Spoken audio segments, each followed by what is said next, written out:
Schooling local language में की जानी चाहिए कि नहीं? सौरभ आप बताओ पहले। मेरे हिसाब से तो ये बोल बच्चन आइडिया थोड़ा कॉम्प्लिकेटेड है, मुझे ऐसा लगता है। मुझे लगता है हमारे एजुकेशन का लेवल इतना खराब है कि कोई ढंग की एजुकेशन दे दो। तो आपको जुगाड़ के बारे में क्या लगता है? तो मैं तो बोलता हूँ एकदम बोल बच्चन आइडिया। बिल्कुल बोल बच्चन, अच्छा कॉलेज जाना, इट्स कॉम्प्लिकेटेड।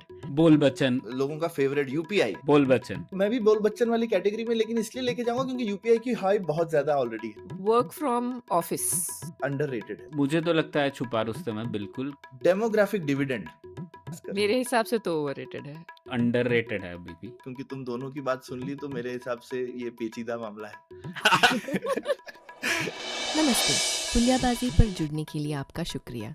अगर आपको हमारी बातचीत पसंद आती है तो puliyabazi.in पर जाके हमारी वेबसाइट पर सब्सक्राइब ज़रूर करें, जिस पर आप नए और अनोखे विषयों पर हिंदी में आर्टिकल्स पढ़ सकते हैं।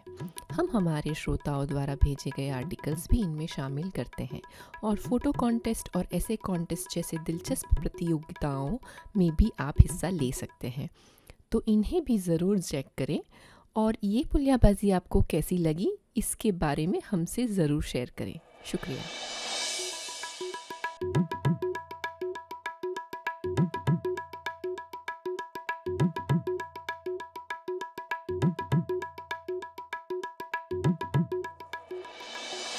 हेलो सौरभ, कैसे हैं आप? पिछली बार हम लोगों ने आपका पसंदीदा विषय डिस्कस किया और आप ही नहीं थे उसमें।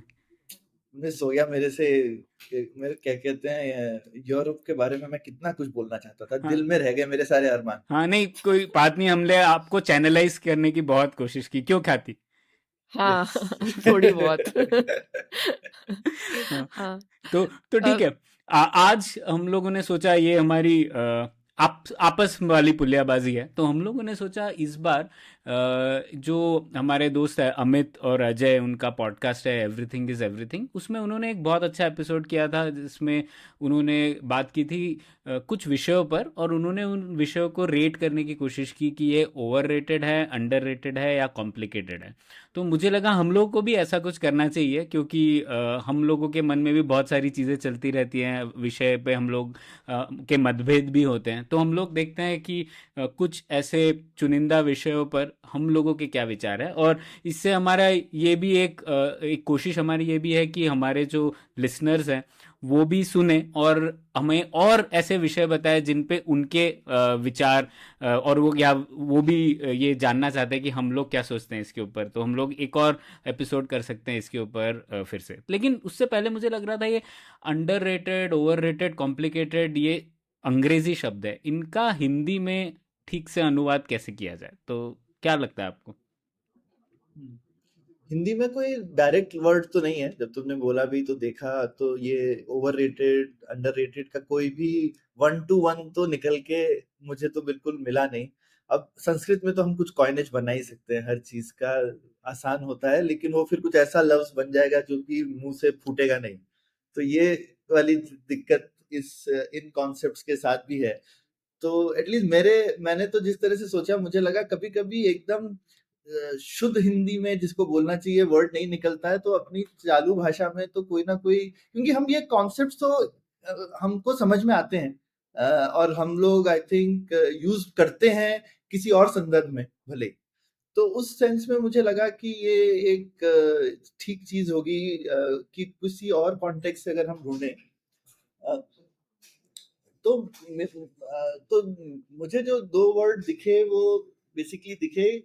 एक तो हम ओवररेटेड चीजों के लिए अक्सर ऐसे बोलते हैं बोल बच्चन है, आदमियों के लिए, चीजों के लिए नहीं बोलते। तो हम चीजों के लिए भी उस वर्ड को बोरो कर सकते हैं कि ये तो बोल बच्चन, हाँ। यानी कि बोलने में बच्चन है, बस टाइप हाँ, से, राइट? हाँ, ये बोल बच्चन है। हाँ। और मतलब दूसरा नाम बड़े और हाँ, दर्शन खोटे टाइप। नाम बड़े दर्शन हाँ। छोटे हाँ, या खोटे, जो भी हाँ। बोल सकते हैं। बिल्कुल बिल्कुल। तो ये कॉमन बम्बैया भाषा है। दूसरी बम्बैया भाषा में ही फिर मैंने सोचा, तो वहां पे ऐसे भी बोलते हैं छुपा रुस्तम, तो जो कि ऊपर से नहीं दिख रहा है लेकिन अंदर से बहुत बड़ा कॉन्सेप्ट है। तो मुझे लगा ये दो वर्ड्स जो है ये थोड़ा सिग्निफाई करते हैं कि सीकिया अंडररेटेड पहलवान। और सीकिया सीकिया पहलवान। हाँ। नहीं, वो तो अलग हो गया। सीकिया पहलवान सीकिया तो किसी भी पहलवान तो दुबले अलग। पतले को बोला जाता है, वो अच्छा। असली नहीं होता है वो। ओके। ठीक है, तो हाँ ऐसे मजाक में किसी के लिए कहने की बात होती है कि ये सीकिया पहलवान है, तो वो नहीं बोल सकते। पर छुपा रुस्तम आप बोल सकते हैं कि ऊपर से पता नहीं चल रहा और अंदर से पहलवान। रुस्तम पहलवान ही था वैसे, तो छुपा रुस्तम जो है वो yeah, your intuition was right to bring a पहलवान in it. हाँ, हाँ, ठीक है। तो और फिर इट्स कॉम्प्लिकेटेड को क्या बोले ख्याति? आई थिंक पेचीदा बोल सकते हैं शायद, क्योंकि जैसे इन इट्स कॉम्प्लिकेटेड जो है वो तो थोड़ा सा इसमें काफी कोनोटेशन है छुपे हुए कि ये जैसे रिलेशनशिप्स के लिए यूज किया जाता है वो शब्द, तो आई थिंक वो अ, हम ये कहने की कोशिश करते हैं कि कुछ क्लियर नहीं है, तो शायद हम हिंदी में बोल सकते हैं कि मामला पेचीदा है, कि हम ना ये बोल सके ना वो बोल सके, पता नहीं, या इट डिपेंड्स, जैसे काफी बोलते हैं ना कि डिपेंड करता है। सही है। तो अंडररेटेड मतलब छुपा रुस्तम, ओवररेटेड मतलब बोल बच्चन, और इट्स कॉम्प्लिकेटेड मतलब पेचीदा है। ठीक है, तो इसी से शुरुआत करते हैं। तो सबसे पहले मैं आपको एक सवाल पोस्ट करता हूँ, और एक आइटम, जैसे एक चीज़ होती है, स्कूलिंग लोकल लैंग्वेज में की जानी चाहिए कि नहीं, इसके ऊपर अभी भी भारत में, अभी इसी हफ्ते महाराष्ट्र सरकार ने भी, जैसे पहले वो 3 लैंग्वेज फॉर्मूला लाने वाले थे, फिर उन्होंने बोला था कि हिंदी भी सिखाई जाएगी कक्षा 1 से लेकर, लेकिन फिर उन्होंने रोल बैक कर लिया।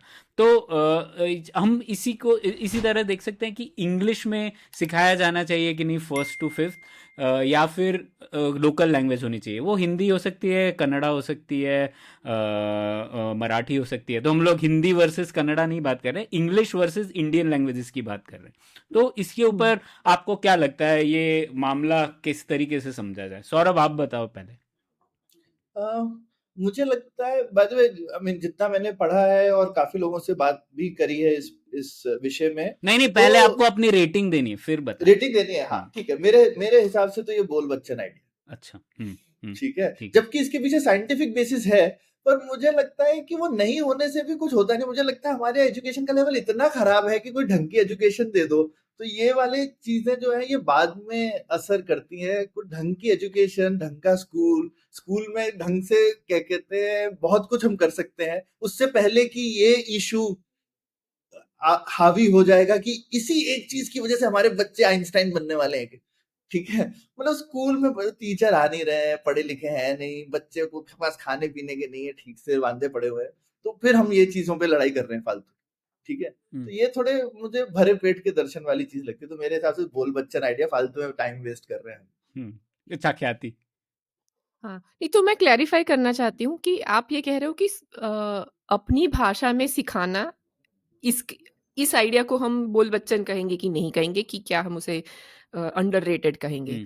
तो मुझे लगता है कि ये थोड़ा कॉम्प्लिकेटेड है, मुझे ऐसा लगता है। अब मैं ऐसा क्यों कह रही हूँ, क्योंकि जैसे सौरभ ने बताया कि दुनिया भर में जिन्होंने इस चीज़ को स्टडी किया है, उनका मत ये है कि बच्चों को अपनी भाषा में सिखाना ज़रूरी है, क्योंकि अगर जब वो अपनी भाषा, जो भाषा में वो समझ सकते हैं, उस भाषा में वो सीखेंगे, तो ऑब्वियसली उनका ग्रास्पिंग ज़्यादा होगा ना, खास करके शुरुआत के ईयर्स में, प्राइमरी ईयर्स में। तो ये तो बहुत सारे लोगों ने कहा है, और अभी दुनिया भर के अगर एजुकेशन लेवल के रेटिंग्स भी देखेंगे, तो जिन देशों में उनकी भाषाओं में सिखाया जाता है, उनके जो कुछ स्कोर्स है एजुकेशन के रिलेटेड, वो लिटरेसी स्कोर्स बेटर आते हैं। ठीक है, क्योंकि वो बेसिकली क्लास में समझ पा रहा है कि इंस्ट्रक्शन क्या दी जा रही है। तो मुझे लगता है क्योंकि भारत में, तो आपने छुपा रुस्तम क्यों नहीं बोला? ये आप ऐसे हेज क्यों कर रही है? हाँ, हेज इसलिए कह रही हूँ क्योंकि मुझे लगता है कि इंग्लिश सीखने की भी वैल्यू है, और मतलब ये थोड़ा मेरा पर्सनल पॉइंट ऑफ व्यू ये है कि मेरी मम्मी ने बहुत झगड़ा किया था मेरे घर में मुझे इंग्लिश मीडियम में पढ़ाने के लिए, क्योंकि मेरे घर में बहुत टीचर्स थे, और उन्होंने, सब लोगों ने बोला कि नहीं नहीं, तुम्हें तो ऐसी भाषा, मतलब मेरी मम्मी पापा को नहीं आती थी इंग्लिश बिल्कुल भी, तो सब लोगों ने उनको ये एडवाइस दी थी, लेकिन मेरे पेरेंट्स ने उनके अगेंस्ट जाके, खास करके मेरी मम्मी ने सबके अगेंस्ट जाके ये कहा था कि नहीं, मुझे लगता है कि कल की दुनिया अंग्रेजी की है, तो मेरा बच्चा अंग्रेजी में पढ़ेगा। तो मुझे लगता है अब उसका मुझे फायदा मिला है, तो मैं फिर इस बात को कैसे नकार दूं और कह दूं कि नहीं नहीं, सबको उसमें पढ़ना चाहिए। मुझे लगता है कि, बट शायद ये थोड़ा सा शायद मुझे अच्छी स्कूल मिली, इसकी वजह से ये हो पाया। अगर मैं खराब स्कूल में होती तो शायद खराब स्कूल में कम से कम जो इंस्ट्रक्शन है वो समझ भी आ जाती, तो शायद मेरे लिए ठीक ठाक होता। लेकिन अगर मैं अच्छी स्कूल में जा पा रही हूँ, तो फिर अंग्रेजी में पढ़ने से मुझे लगता है कि मैं मतलब वो बच्चा जो भी है वो दुनिया के साथ और आराम से तालमेल मिला पाएगा। तो इसलिए मुझे लगता है कि ठीक है, अगर अच्छी स्कूल मिलने वाली है तो शायद अंग्रेजी एजुकेशन ठीक है, लेकिन अगर खराब ही मिलने वाली है तो एटलीस्ट वो इंस्ट्रक्शन समझ पाए टीचर की, उतनी लेवल, उतनी उस भाषा में उतना तो उसको शुरू के सालों में समझ में आना चाहिए, जब तक वो खुद समझ के और सीख ना पाए। हम्म हम्म।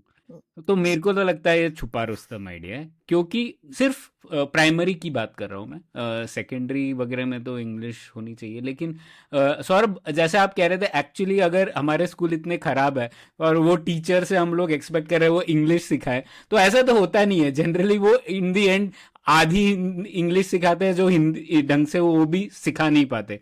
तो शायद अगर वो लोकल लैंग्वेज में सिखाने का उनको मौका मिले तो शायद बेहतर आउटकम्स होंगे, ऐसा नहीं लगता आपको? नहीं, मुझे लगता है वो प्रैक्टिकली तो वैसे ही होता है, किताब इंग्लिश में होती है लेकिन बातचीत जो है वो टीचर दोनों चीजों में कर ही लेता है। हम्म तो मुझे नहीं लगता कि इसका जो इतना इश्यू बना रखा है वो इश्यू की जरूरत नहीं है। पब्लिक जो है वो काम कर ही लेती है ठीक से। और और एक आप देखो ना, जब भी पेरेंट्स के पास इंडिया में चॉइस हो रही है, पेरेंट्स क्या कर रहे हैं? हाँ, वो तो है। ठीक है। तो मुझे लगता है जैसे ख्याति के पेरेंट्स की तरह बाकी पेरेंट्स भी काफी समझदार है और उनको पता है उनके बच्चे के भविष्य के लिए क्या जरूरी है। हम्म ठीक है।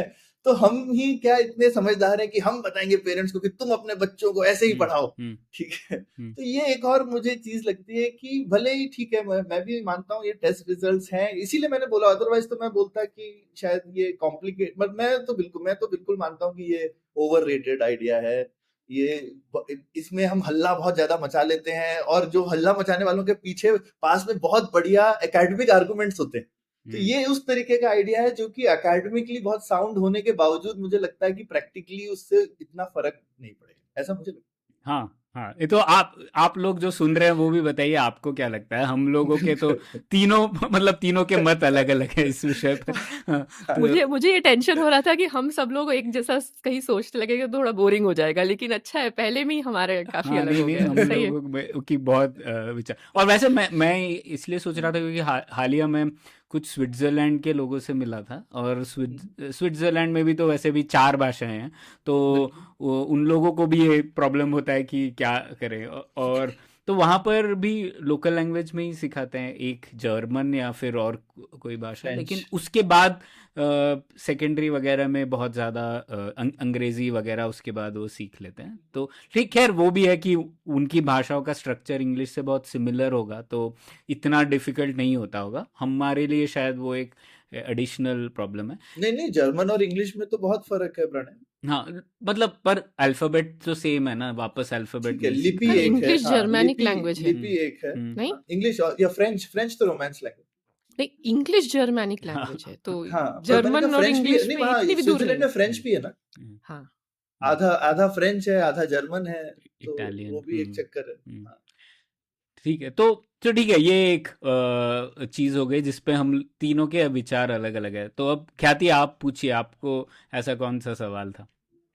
हाँ, तो आपको जुगाड़ के बारे में क्या लगता है? जब से मतलब पिछले 15-20 साल से किसी एक बड़ी किताब आई थी ना जुगाड़ के बारे में, और उसके बाद वो जुगाड़ एक अच्छा वर्ड हो गया भारत की जो भी भारत की इनोवेटिवनेस को दर्शाने के लिए। तो आपको जुगाड़ के बारे में क्या लगता है? और आजकल उसका थोड़ा रिफाइंड वर्जन आ गया, एक फ्रूगल इंजीनियरिंग बोलते हैं उसको।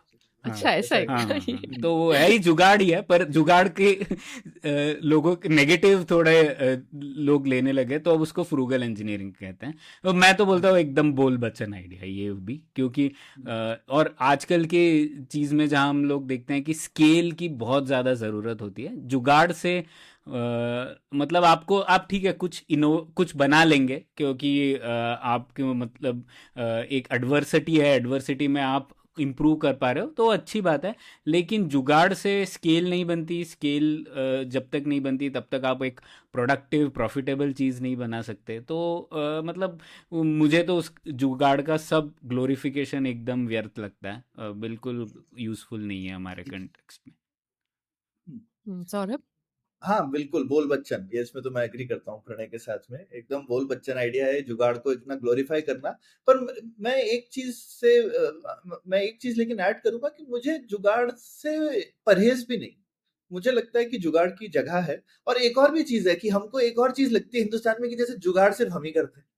ठीक है, हम्म, जैसे कि मतलब हमने इसमें कुछ हमने महारत हासिल की हुई है, ठीक है। तो भाई यूएस में बड़ा कॉमन टर्म होता है डक्ट टेप इंजीनियरिंग, ठीक है। तो अच्छा। वहां पे भी बोलते हैं कि भाई कोई भी चीज टूट जाए तो डक्ट टेप लगा दो, च्युइंगम लगा दो, ठीक है। हर चीज जो है हम इस तरह से कर सकते हैं। तो भाई हर चीज, जब आप कोई भी चीज शुरू में कर रहे होते हो ना, जब आप प्रोटोटाइप बना रहे होते हो, आपको ऑन द स्पॉट कुछ फिक्स करना होता है, तो आपको जुगाड़ करना पड़ता है। उसमें कोई गलत, मुझे लगता है इसमें जुगाड़ से मुझे प्रणय जितना परहेज नहीं है। इट्स जस्ट दैट कि भाई ये भी एक तरीका है इंजीनियरिंग करने का, पर एक तरीका है क्या, यही एक तरीका है। और इसमें क्या हिंदुस्तान ने कोई पेटेंट कर रखा है? ऐसा कुछ नहीं।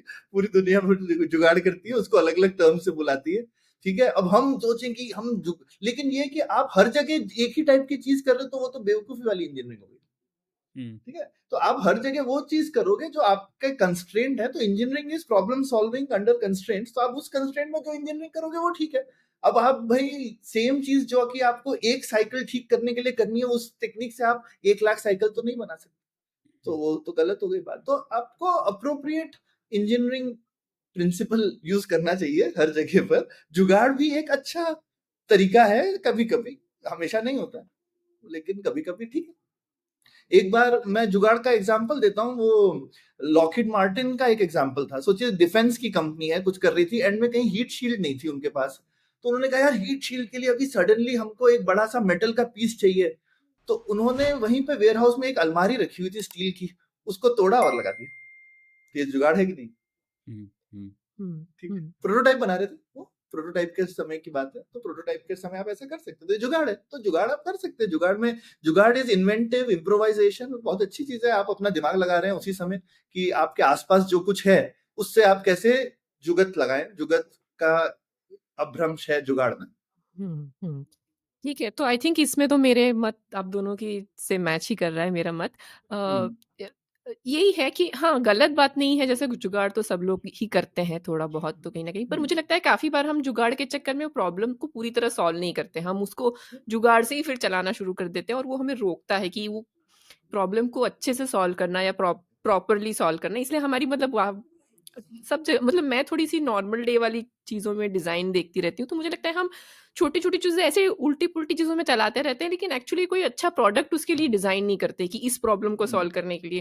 जैसे मुझे लगता है कि ईस्ट एशियन के कंट्रीज़ काफ़ी सारे छोटी-छोटी चीज़ों के प्रोडक्ट्स बना देते हैं, क्योंकि वो हर प्रॉब्लम को सॉल्व करने के लिए कुछ डिज़ाइन करते हैं। तो आई थिंक हमारे यहाँ पे वो मिसिंग है। अम, हम ऐसे ही चला लेते हैं किसी चीज़ों को, बट ठीक है, तो मुझे लगता है शायद कहीं हमारा इनोवेशन थोड़ा बहुत रोकता है वो, क्योंकि हाँ, हम क्यों बहुत काम अच्छी चला बात लेते कही हैं। ख्याति आपने, क्योंकि जुगाड़ सिर्फ इंजीनियरिंग के लिए नहीं है, वो लोग फिर जनरली अप्लाई करने लग जाते हैं हर चीज़ के लिए, और वो वहाँ पे प्रॉब्लम है। और इसका एक उदाहरण मैं दे सकता हूँ। जैसे सिंगापुर में आप जाएंगे तो वहाँ पे शायद बड़े ट्रक्स चलाना रोड में ड्यूरिंग पीक आवर्स अलाउड नहीं है शायद, क्योंकि ट्रक्स आप देखेंगे छोटे छोटे ट्रक्स रहते हैं। बहुत ही मुझे अजीब लगता है कि इतने छोटे ट्रक्स क्यों हैं ये, पर वो प्रॉपर डिज़ाइन है उसका, और वो दिखेगा आपको। आप इंडिया में आओ, अभी ट्रक्स बैंड है बेंगलोर में या बड़े शहरों में, तो लोग ट्रैक्टर चलाने लग जाते हैं। ट्रैक्टर अच्छा। सबसे अनसेफ चीज़ है, मतलब उसमें वो ड्राइवर को कुछ भी नहीं दिखता पीछे का, और उसका पीछे का पार्ट काफ़ी बड़ा होता है compare to the driver seat, तो और इतना बड़ा टायर होता है, तो बहुत ही अनसेफ होता है। लेकिन वो धड़ल्ले से चलते हैं हमारे शहरों के रोड पे। दूसरा एक और जुगाड़ रहता है, जैसे बड़े ट्रक्स अलाउड नहीं है, तो लोग अब वो जो छोटी टाटा एस टाइप की गाड़ी होती है वही चलाते हैं, लेकिन वो इतनी लंबी बना देते हैं, उस इसकी हाइट बहुत ज्यादा होगी, और ओवरलोड करके। हाँ, और हाइट इतनी ज्यादा होगी कि उसको आपको लगता है यार सेंटर ऑफ ग्रेविटी कितना हाई होगा इसका, कभी भी वो ऐसे ही लुढ़क फर्क सकता सकती है। है। लेकिन जो चलता है, जुगाड़ है भाई, जुगाड़ है। वो तो बोलेगा देखो सरकार ने ये लगाया था कि अलाउड नहीं है, तो मैंने इतनी शातिर दिमाग से एक ऐसी गाड़ी बना दी जो चल रही है। ये जुगाड़ से मेरा मतलब ये है, और ये तो मुझे लगता है बहुत ही बकवास चीज है। ये तो हाँ, इसको भी आप जुगाड़ बोल सकते हैं, ये लीगल जुगाड़ है। पर ये लीगल जुगाड़ एक अलग चीज है। मुझे लगा जो लोग फ्रूगल इंजीनियरिंग और इंजीनियरिंग जुगाड़ की बात करते हैं, देखो लीगल जुगाड़ की हमारी परंपरा रही है ना। आप देखो शिव जी वरदान देते हैं और फिर उसका तोड़ जो है वो विष्णु जी ढूंढते हैं, ठीक है। तो ये हमारे यहाँ हमेशा से चला है, ठीक है। तो ये हमारी संस्कृति में है कि एक आदमी कुछ बनाता है, फिर दूसरा आदमी उसका, भाई तुमको आदमी नहीं मार सकता, जानवर नहीं मार सकता, तो फिर हम नरसिम्हा बन के तुमको मार देंगे, ऐसा क्या है? नहीं, ये भी हम यूनिवर्सल है। तरीका निकालेंगे बीच का, हाँ। ठीक है? तो ये क्या कहते हैं, हाँ। ये हमारा पुराना वो है कि लूप होल कैसे ढूंढना है और उसको उसमें प्राइड लेना जो है ना, ये हम लोग उस चीज में अच्छे हैं, तो ये तो ठीक है। हाँ। अच्छा, इसका मुझे ऐसे ही रिलेटेड एग्जांपल याद आ रहा है, इसलिए बता रही हूँ। मलक्का में ना बहुत सारे घर ऐसे नैरो घर है, ठीक है, और बहुत लंबे होंगे। तो ऐसा क्यों बनाया? क्योंकि पहले के उन समय में टैक्सेशन ऐसा था कि जितनी तुम्हारी गढ़ की चौड़ाई है ना, उसके बेसिस पे तुम्हें टैक्स देना पड़ेगा। तो लोग छोटे छोटे घर, नैरो घर बनाते थे, पीछे जितना ही लंबा कर दो। तो ये जो है ना, आपने कहा लीगल जुगाड़ तो सभी जगह चलता ही वो है। सब जगह सब लोग करते हैं थोड़ा बहुत। ठीक है, ठीक। अभी और नेक्स्ट वन आप बताइए सौरभ। नहीं प्रणय, नहीं, मैंने हाँ। तो बता दिया, अब आप एक शब्द, एक अच्छा विषय चुनिए। मुझे बताना, ठीक है? तो अच्छे कॉलेज जाना आजकल, क्योंकि काउंसलिंग का टाइम चल रहा है, मुझे बड़े लोगों के फोन आए, तो मैंने कहा कि ये एक मैं पूछता हूँ कि भाई अच्छा कॉलेज जाना कितना जरूरी है आज के जमाने में खासकर? ख्याति, आप बताइए। आई थिंक इट्स कॉम्प्लिकेटेड, हम्म, क्योंकि अगर आप अच्छे कॉलेज से सिर्फ अगर आईआईटी आईआईएम ऐसे एकदम ही टॉप टियर कॉलेजेस ही गिनेंगे, तो मैं कहूँगी फिर वो ओवररेटेड है। अच्छी बात है जाना, मतलब मैं भी जाना मतलब कोई भी जाना चाहेगा, पर मुझे लगता है कि अगर अच्छा स्टूडेंट हो तो वो कोई भी कॉलेज से अच्छा कर सकता है।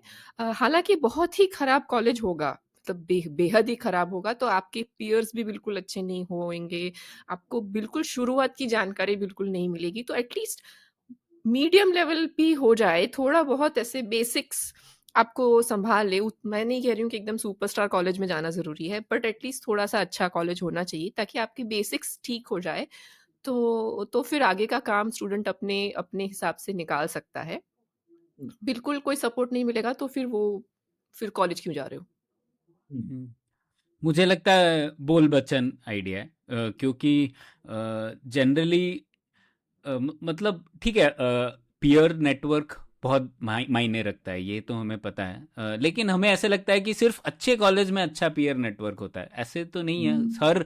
हर कॉलेज में एक आउटलायर होंगे जो बहुत खराब होंगे और कुछ आउटलायर होंगे जो बहुत अच्छे होंगे, तो डिपेंड करता है इंडिविजुअल एजेंसी पे कि आप किस पार्ट को चुनते हैं। तो कई लोग, और आजकल की दुनिया में वैसे भी कॉलेज में तो कोई कुछ पढ़ता नहीं है, टीचर्स, मतलब ऐसा तो नहीं है कि अच्छे कॉलेज में जाके वो ऐसे ज़बरदस्त चीज़ें पढ़ेगा। फाइनली वो पीयर नेटवर्क पे डिपेंड करता है, और पीयर नेटवर्क मुझे लगता है हर कॉलेज में आपको अच्छा मिल सकता है अगर आप चुनना चाहें, तो ये आपकी डिसीजन पे है। और दूसरा भी है, आई थिंक आजकल कॉलेज तो लाइफ की पहले एक चौथाई जिंदगी का हिस्सा है, उसके बाद और 3/4 जिंदगी जीनी होती है, तो लोग रीस्किल करते हैं। मैंने जैसे मैं जब गोवा में पढ़ रहा था, कई सारे, मैं तो एनआईटी में गया था, तो मैं अच्छे कॉलेज में गया था कह सकता हूँ, एनआईटी सूरतगल में। मेरे कई दोस्त गोवा में कुछ इतने अच्छे कॉलेजेस में जो थे उसमें नहीं गए थे, लेकिन वो अभी लाइफ में काफ़ी अच्छा कर रहे हैं। तो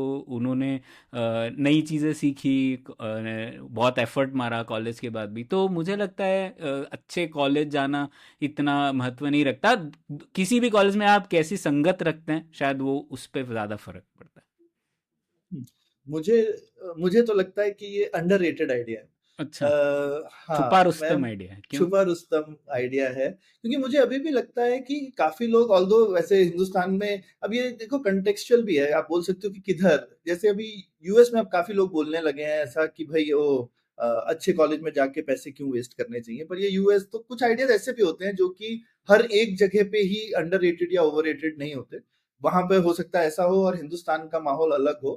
पर मुझे लगता है अभी भी हिंदुस्तान में काफी लोग, जनरली उनको, काफी लोगों को स्पेशली करियर के शुरुआती दौर में उनको ऐसा लगता है कि सब्जेक्ट्स ज्यादा इंपॉर्टेंट है कॉलेज से, और उस सेंस में मुझे लगता है कि ऐसा नहीं है, क्योंकि आपको शुरू में लाइफ में क्या ही पता है आप क्या करने वाले हो बड़े होके। और मुझे लगता है कि ऐसा नहीं कि अच्छा कॉलेज बोले तो कि एक ऐसा बेंचमार्क है कि आपको उधर ही जाना है, लेकिन आपके पास जो भी ऑप्शन है उसमें आप सबसे अच्छे कॉलेज जाए, ठीक है? बहुत ज्यादा अपनी जो सिर्फ विषय को इंडेक्स मत, क्योंकि विषय जो आपको पसंद है वो शायद आप पढ़ ही लेंगे, अनलेस कि कोई बहुत स्ट्रांग आपका बहुत टैलेंट है किसी चीज में, ठीक है। पर जबकि मैंने ज्यादातर बच्चों को देखा, उनको पता नहीं होता वो क्या करना चाहते हैं। right? वो अभी भी सोच रहे होते हैं, मुझे नहीं मालूम, पता नहीं, ये भी ठीक लगता है, वो भी ठीक लगता है। तो खासकर जो ज्यादातर बच्चे जो इस बैंड में होते हैं कि उनको ठीक से मालूम नहीं है उन्हें क्या करना है, वो अभी भी फिगर आउट कर रहे हैं, फिर आप देखिए आपके अराउंड में सबसे अच्छा कॉलेज कौन सा है, आप वहां चले हम्म, जो आपके ऑप्शंस।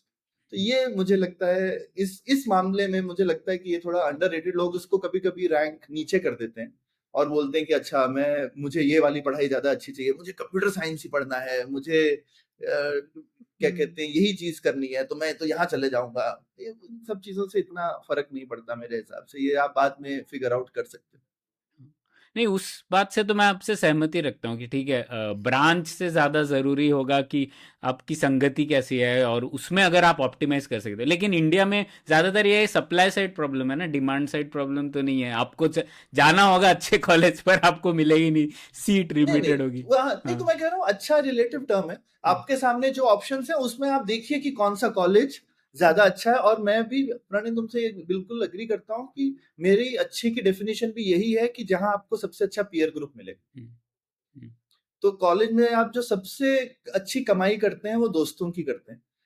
और एलुमनाई नेटवर्क जो आपको मिलता है वहां का, कि आपके वहां कॉलेज से पहले के और लोग कौन निकले हुए हैं। तो यही सबसे बड़ी कमाई है कॉलेज से, मुझे लगता है हिंदुस्तान में खासकर। मतलब बाकी कॉलेज में जहाँ अच्छी पढ़ाई वढ़ाई होती होगी तो अलग बात है, हमने नहीं देखी, तो हम अपने हिसाब से बताएं।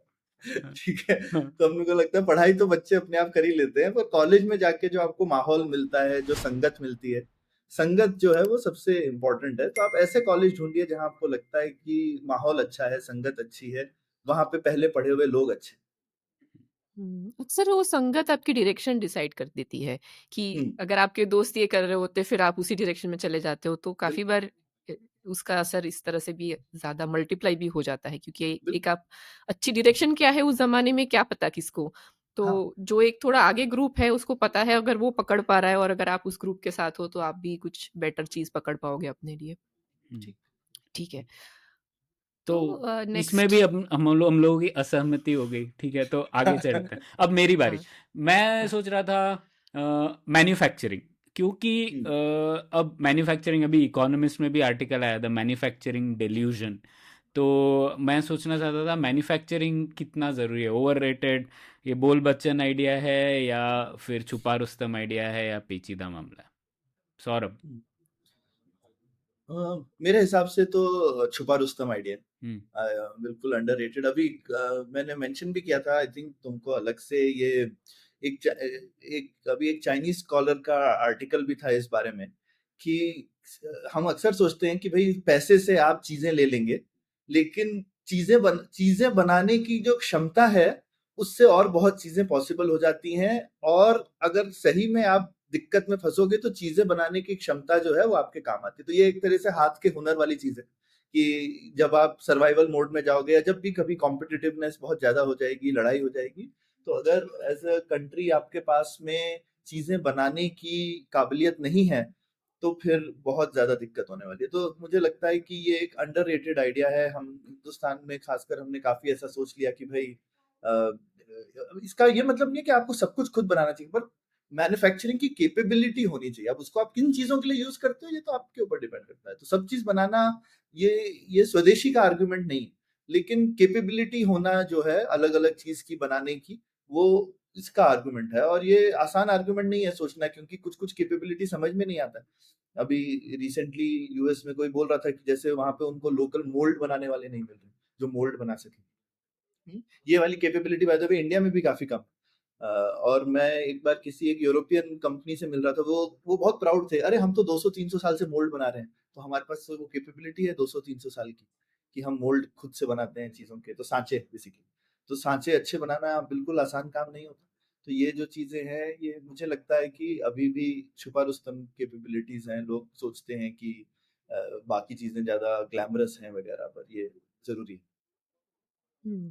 आई थिंक मैं सौरभ से एग्री करूंगी इस मामले में कि हाँ, मैन्युफैक्चरिंग मैं थोड़ा उसको अगर एम्प्लॉयमेंट के एंगल से देख सोच रही थी, तो मुझे लगता है कि आजकल हमें लगता है कि भई हम सर्विसेज़ हमारे अच्छा सर्विसेज़ सेक्टर है और हम उसी से तैर जाएँगे आगे। तो मुझे लगता है कि इतने बड़े देश के लिए तो ऐसा बिल्कुल मैन्युफैक्चरिंग पे ध्यान दिए बिना आगे बढ़ जाना it's I don't think it is possible. तो उस एंगल से मुझे लगता है कि नहीं आई थिंक हमें ज़्यादा ध्यान देना चाहिए मैन्युफैक्चरिंग पे और दुनिया भर के जो भी देश है वो फाइनली ये करके ही आगे बढ़े हैं। तो टोटली उस स्टेप को हम मिस कर पाएँ। उतने पहले के ज़माने में जितनी मैन्युफैक्चरिंग होती थी उतना उसका फ़ोकस उतना अभी उतना इम्पोर्टेंस नहीं रहा है अभी इकोनॉमी में। तो थोड़ा तो कुछ घटा होगा, पर हम उसको पूरी तरह स्किप नहीं कर सकते हैं। हम्म।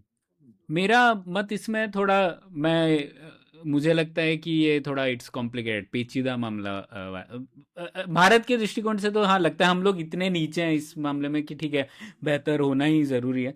लेकिन मैं थोड़े अपोजिंग पॉइंट्स भी रख दूं क्योंकि किस वजह से मैं कंफ्यूज हूँ। तो सौरभ जैसे ठीक है। आपने ही पहले भी कई एपिसोड में कहा जैसे यूएस में अगर मैन्युफैक्चरिंग वापस आएगी भी तो वो अभी चाइना में जैसी वाली मैन्युफैक्चरिंग है वैसी होगी नहीं, बहुत ही ना ऑटोमेटेड बिल्कुल होगी।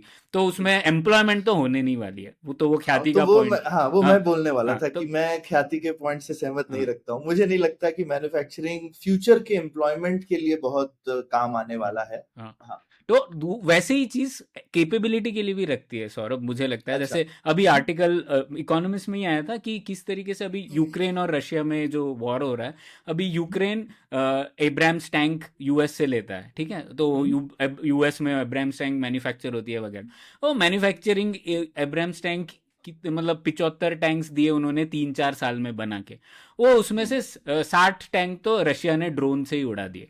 तो जो मैन्युफैक्चरिंग कैपेबिलिटी यूक्रेन को चाहिए है वो है ड्रोन्स बनाने की, जल्दी से ड्रोन्स बनाने की वगैरह। तो वो कम पिछली वाले एरा की मैन्युफैक्चरिंग से बहुत अलग मैन्युफैक्चरिंग है वो। तो जो कैपेबिलिटी चाहिए वो भी बहुत अलग चाहिए आप लोगों को। ऐसे जो शॉप फ्लोर वाली जो हम लोग सोच रहे हैं चाइना ने किया पिछले 20 साल में, वैसी कैपेबिलिटी रख के भी ऐसा नहीं कि आपको मिलिट्री पावर मिलेगी। वो उससे आप टैंक बनाओगे, वो टैंक का क्या यूज होगा। तो वो मुझे पॉइंट अच्छा लगा कि हम लोग को कैपेबिलिटी जो भी चाहिए वो भी अलग। और एआई के ज़माने में शायद वो कैपेबिलिटी, शायद आपको कैसे रोबोट्स चलाने हैं वो वाली कैपेबिलिटी चाहिए होगी।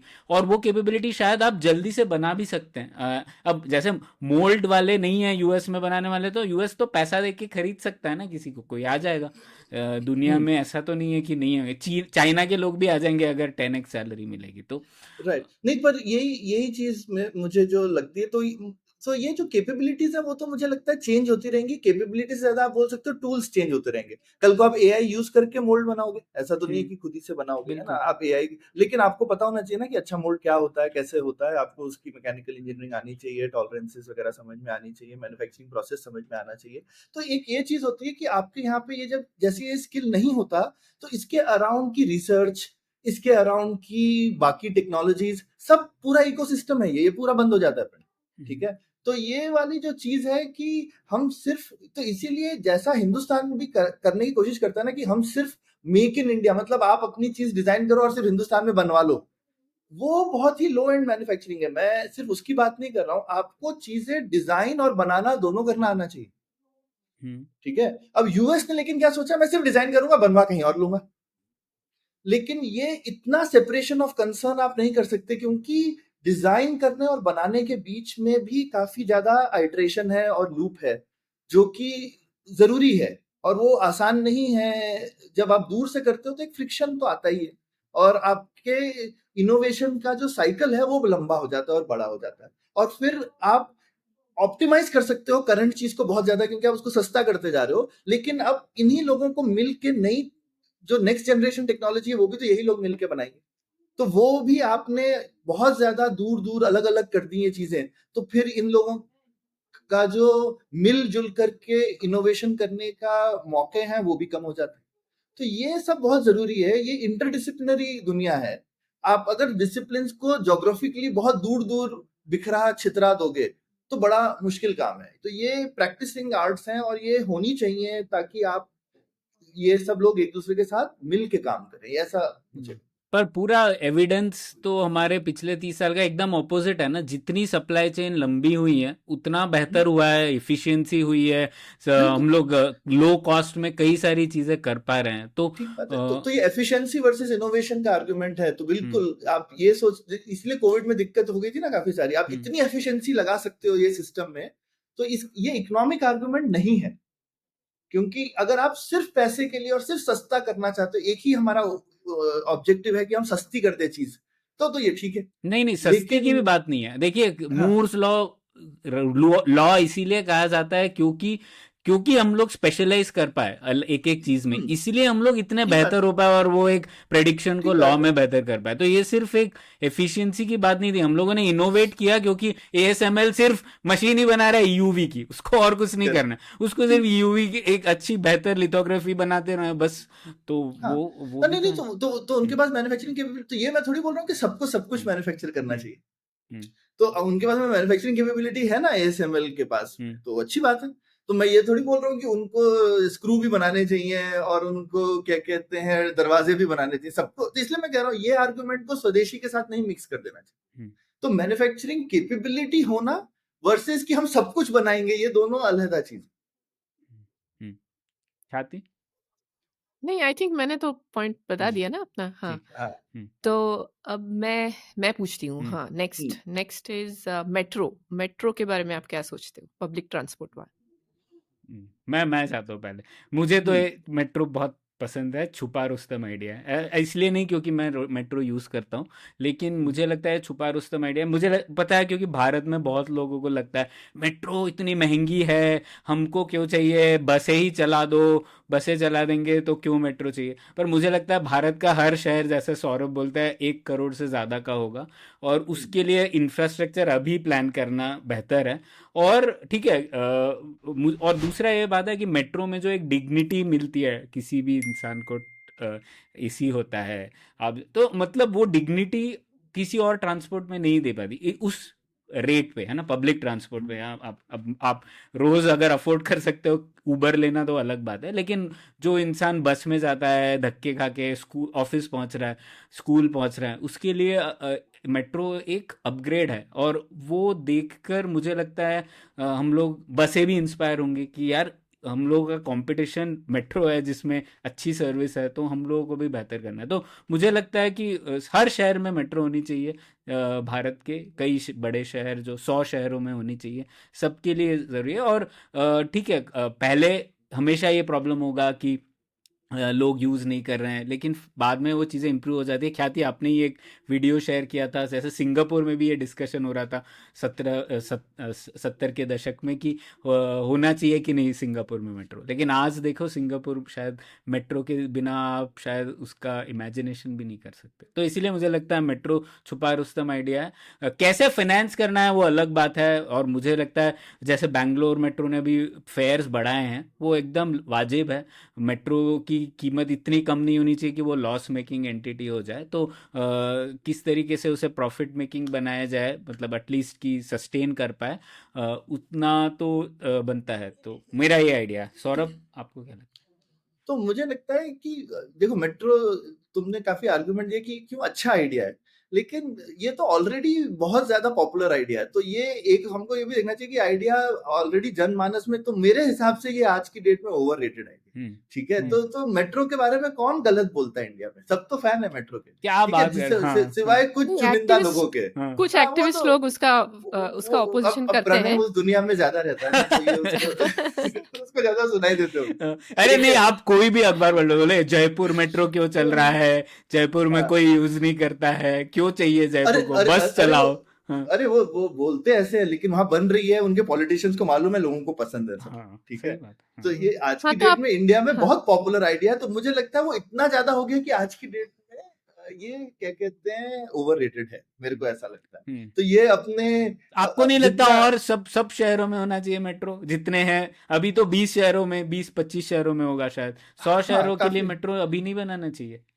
मुझे नहीं लगता ऐसा। मुझे लगता है कि ओवररेटेड इसीलिए क्योंकि ठीक है, जो आपके संसाधन है, जैसे अभी भी मुझे लगता है, मतलब बैंगलोर जैसे शहर में भी प्राइवेट बस चलाना अलाउड नहीं, क्या बेवकूफी। हाँ, ठीक है, तो एयर कंडीशन बस भी अभी मैं गुड़गांव में देखा तो वहां प्राइवेट बस चलती है by the way, air condition. जैसा तुम बोल रहे थे ना, डिग्निटी से जा हाँ, सकते हो, हाँ, आप ऐप से स्टॉप बुक कर सकते हो और आप जाकर के उस बस में बैठ सकते हो। हम्म, ठीक है, हम्म, तो ये मतलब ये तो हमारे पास में ऐसे सिंपल सिंपल, वो मैं बोलूंगा वो अंडररेटेड। तो मुझे तो लगता है बस इंडिया में अभी भी अंडररेटेड आइडिया। हम्म, ठीक है, तो लोग बोलते हैं लेकिन अंडररेटेड है, हम कर कहाँ रहे हैं? हम्म, मेट्रो तो कर रहे हैं, तो मेरे हिसाब से मेट्रो तो आज की डेट में ओवररेटेड हाँ, चुप, हाँ। ओके, है। ख्याति।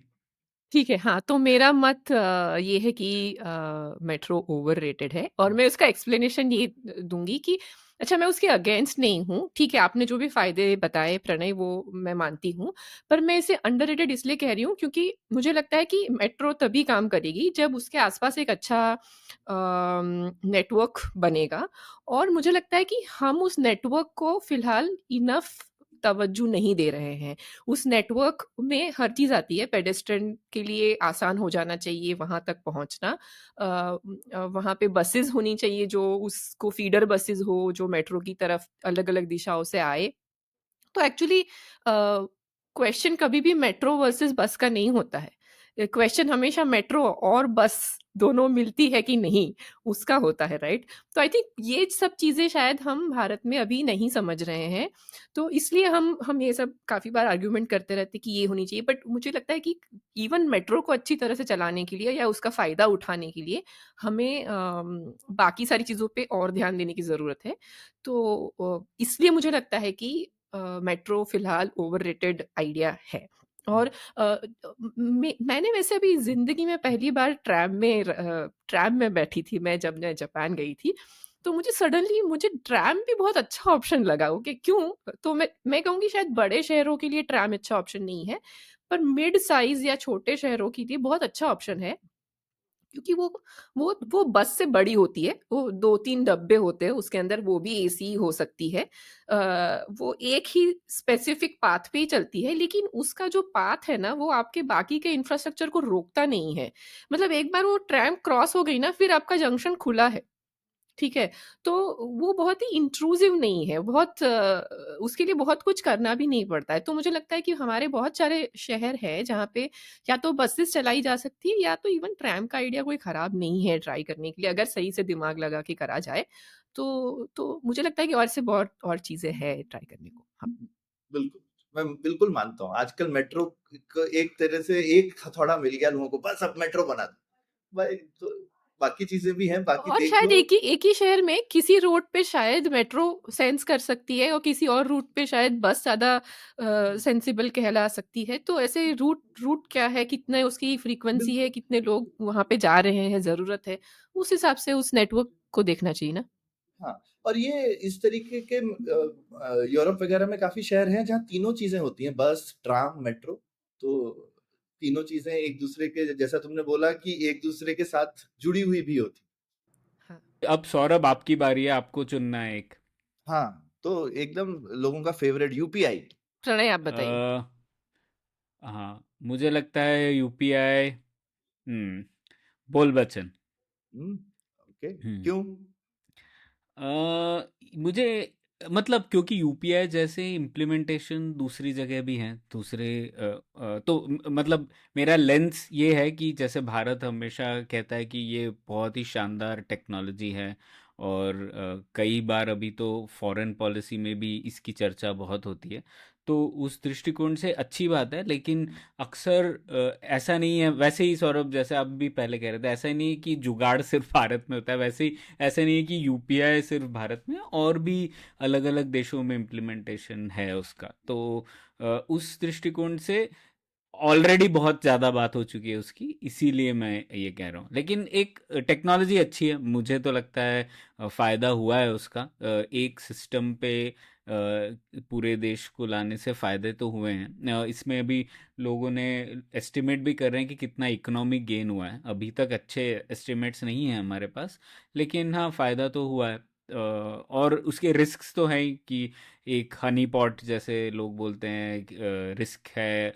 एक सिस्टम डाउन हो गया तो इसमें फ्रॉड की जो बातें हैं, वो फ्रॉड डिटेक्शन वो बहुत ही पुअर है अभी भी।